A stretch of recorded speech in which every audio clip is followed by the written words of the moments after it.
तर नमस्कार शेतकरी बंधूंनो, आज आपण साष्ट पिंपळगाव तालुका अंबड जिल्हा येथे आपण आलेलो आहेत। तर आपले शेतकरी दादा त्यांनी इथं ढेंच्याची लागवड केली आहे ऊसामध्ये। एक अभिनव प्रकल्प आहे, शेतकऱ्यांना उपयोगाचा असा ढेंच्याचा त्यांनी प्रयोग केला या ठिकाणी।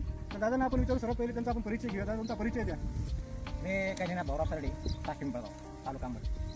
तर दादा मला एक सांगा, तुम्ही हा ढेंचा पेरलाय, तर काय विचार होता मनात तुमच्या ढेंचा पेरायचं? काय तुमचं? नाही, आम्हाला ज्यावेळेस कृषी अधिकारी किंवा मोठमोठ्याला ज्यावेळेस आपण शेतीचा ऐकायला जायचो, तर त्या टायमाला म्हणायचं हिरवळीचं खत करा, तुम्ही हिरवळीचं खत करा। आणि त्यावेळेस आम्ही त्यांना विचारलं की हिरवळीचं खत म्हणजे नेमकं काय आहे का नाही। मग त्यांनी सांगितलं की जुन्या ढेंच्या ताक याच्यात 12 मिसळीचं धान्य पेरायचं आणि ते फुलाऱ्यात आणून जमिनीत गाडायचं, त्याचे उपयुक्त आपल्याला पुढच्या पिकाला होतं। म्हणून आम्ही हे ढेंच्या पेरतो। तुम्ही हे प्रयोग कधीपासून केला चालू?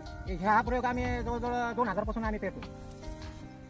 2000 पासून आम्ही खाली पूर्ण जमीन पेरलाय। आणि आता कसं आहे, आता प्रत्येक जण जमीन खाली ठेवत नाही, काही नाही काही जून मध्ये पेरायचं असतं, पण त्या टायमाला आपण कापूस सारखे घेतो, त्यावेळेस घेत नाही। मग आम्ही काय करतो की ऊसात घेतो, आणि ऊसाचं पीक होतं आणि आपलं काम होतं।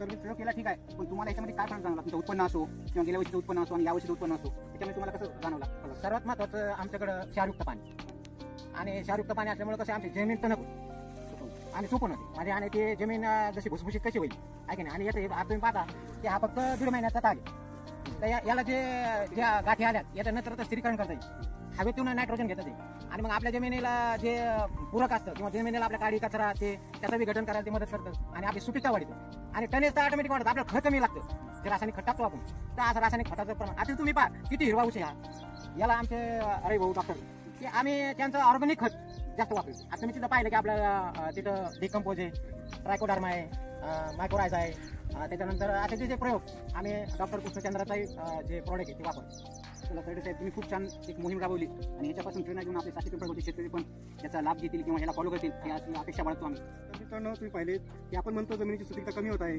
ऊसामुळे जमिनीचा कस निघून जात आहे, पण जो दादा तो प्रयोग केला ढेंच्या लावून, या प्रयोगामुळे या जमिनीचा कस वाढलाय, आणि जमिनीच्या याच्यामध्ये त्यांना पाण्याचं कमी प्रमाण लागतं, आज उसाला त्यांना खतांचं कमी प्रमाण लागतं। सर्वात महत्त्वाचं म्हणजे या ढेंच्याचे एवढे फायदे आहेत, तर आपण सर्वांनी सुद्धा हा प्रयोग नक्कीच करावा।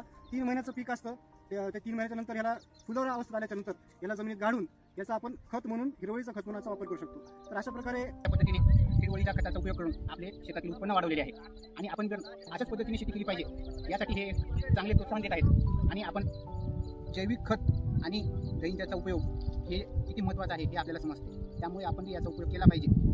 धन्यवाद।